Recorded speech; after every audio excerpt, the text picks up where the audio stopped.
Welcome back to టీక్స్ యశ్మిత. మనం ముందు వీడియోలో చెప్పుకున్నట్టు ఆ విధంగా పంచపాండవులు జన్మిస్తారు.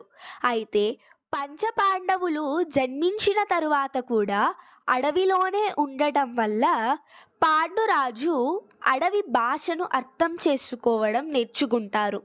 అంటే అడవి సంకేతాలు ఆయనకు అర్థమవుతాయి. అడవి ఏదైనా చేస్తే దాని వెనుక అంతరార్థం తెలుసుకునే శక్తి ఆయనకు వస్తుంది. అయితే మనం ముందు వీడియోలో చెప్పుకున్నట్టు పాండురాజుకి 5 కుమారులు. ఇంకొక వైపు ధృతరాష్ట్రునికి 100 మంది కౌరవులు ఇంకా దుశ్చల. కానీ 100 మంది కౌరవులు ఇంకా దుశ్చల కాకుండా ధృతరాష్ట్రునికి ఇంకొక కొడుకు కూడా ఉన్నారు. తెలుసుకుందామా మరి?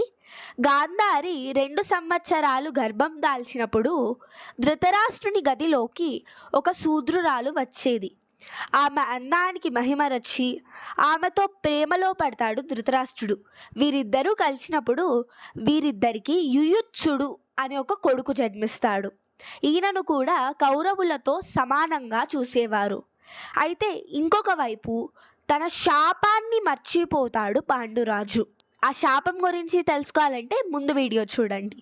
ఆ శాపాన్ని మర్చిపోయి మాద్రితో కలవడానికి ప్రయత్నిస్తాడు. అప్పుడు అక్కడికక్కడే ఆయన చనిపోతాడు.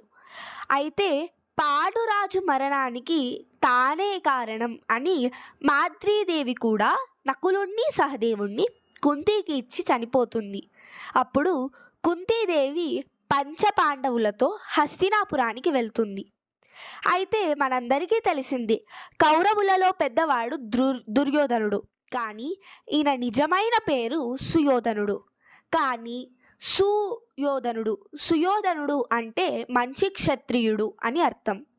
కానీ దుర్యోధనుడు మంచివాడు కాదు కదా. దాంతో పంచపాండవులు సుయోధనుణ్ణి కాస్త చేసి దుర్యోధనుడు అని పిలిచేవారు. అలా ఆ విధంగా సుయోధనుడు అనేది కాస్త దుర్యోధనుడిగా మారిపోయింది. అయితే 100 మంది కౌరవులు ఇంకా పంచపాండవులు ద్రోణాచార్యుని వద్ద శిష్యరికం చేశారు. ఎలా చేశారు, ఎందుకు చేశారు, అంతేకాకుండా ద్రోణాచార్యుని జననం ఇంకా దాని వెనక ఉన్న సైంటిఫిక్ రీజన్ తెలుసుకోవాలంటే నెక్స్ట్ వీడియోస్ చూడండి. ఇలాంటి మరిన్ని వీడియోస్ కావాలంటే please like, share and subscribe. Thank you.